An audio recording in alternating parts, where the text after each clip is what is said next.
বাচ্চারা ভালো আছো তো? দুষ্টুমি করছো না তো? আজ একটা গল্প বলি। একটা ব্যবসায়ী ছিল যে গাধার পিঠে চড়ে ব্যবসা করতে যেত।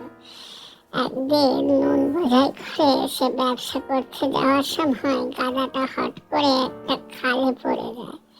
সমস্ত নুন গলে যাওয়ায় গাধার বস্তা অনেক হালকা হয়ে যায়। গাধাটা বেশ ভারী মজায় বাস চলতে থাকে।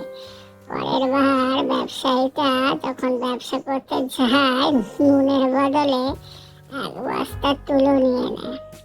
সেই গাধাটা চালাকি করে যখন আবার খালে পড়ে, এবার তুলো কিন্তু জল শুষে নিয়ে অনেক ভারী হয়ে যাওয়ায় গাধার চালাকি বোকামিতে পরিণত হয়। গাধার ওজন দ্বিগুণ হয়ে যায়। কেমন লাগলো বাচ্চারা গল্পটা? অতি চালাকের গলায় দড়ি, তাই সব সময় ভালো হয়ে থাকবে।